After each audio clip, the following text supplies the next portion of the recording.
Can you hear them? Voices. I think something's wrong with Timmy. He needs time to adjust.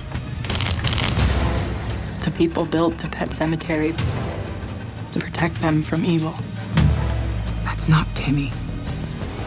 Something's talking through him.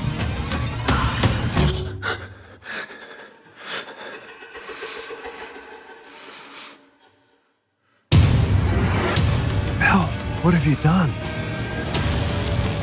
We have to find Timmy. Now stop this. I held him the day he came into this world, and I'm gonna hold him the day he goes out.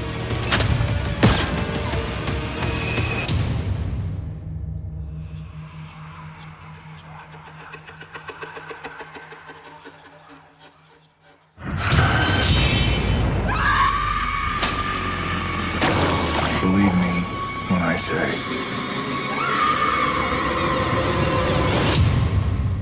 sometimes dead is better.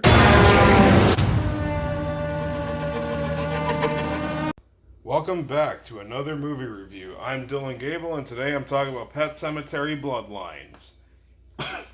It was released on earlier on Friday on Paramount Plus.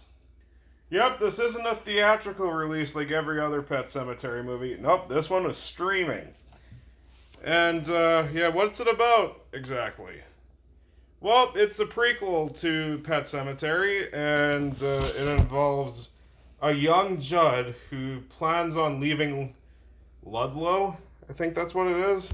And then, of course, he stumbles upon the secrets, the sinister secrets of the Pet Cemetery. Okay, so what do I think about Pet Sematary Bloodlines? It's fine. For me, it's about on par with the 2019 film. I think it's serviceable enough. The first hour or so, it's just a generic fucking horror movie. There's jump scares, lots of jump scares. And another thing about this movie is, like, just like the 2019 film, this movie's fucking full of exposition, especially in that first hour. This movie can be quite dull at times, but there are some fun spots. This is a movie where there's not really a whole lot to say. It's just that if you just like jump scares, you'll like this movie. But the part of me that really elevated this movie for me was all the gore it had. This, to me, is almost like the equivalent of Pet Sematary 2 to the original Pet Sematary. Except this movie doesn't have near as many fun moments, but when this movie does have fun moments, it is a fucking blast. Especially the final act. Let's just get this out of the way. The final act of this movie pretty much turns into a fucking action film. It does. There's fucking... there's like these zombie fucking things. They're running amok and they're all getting killed. And it's really fucking gory and it is awesome. That's the part of the movie that really stood out to me. Acting-wise, this movie's fine. No one really stands out in this film. It's the acting is serviceable for a movie like this, and this movie's pacing is kind of weird. This movie's only like 80 minutes. It's a pretty short movie, but it did feel a bit longer than that. This movie definitely could have moved at a quicker pace. This movie has some okay atmosphere. Nothing to really write home about, but it's fine. The storytelling, this movie has a pretty straightforward story, and there's nothing really new or interesting in here.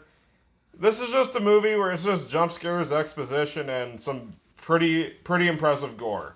It's just that the last 20 minutes are what really shined here. That's what I really took away from this movie, and the fact that it's the end of the movie where it really picks up, and that's the last thing I remember about it, I'd say that's pretty good. Overall, this movie's it's just kind of mediocre. It's serviceable enough. If you're just looking for a way to kill off 80 minutes, there's worse options. And considering this is a streaming release, it's pretty fucking solid as far as I'm concerned. It's just that if I would have seen this in theaters, I would have whatever. It's just a very, very okay film. I'm going to give Pet Sematary Bloodlines a C+. So what did you think of Pet Sematary Bloodlines? Comment below, let me know. And if you like my stuff, you can like, comment, subscribe, and hit that notification bell.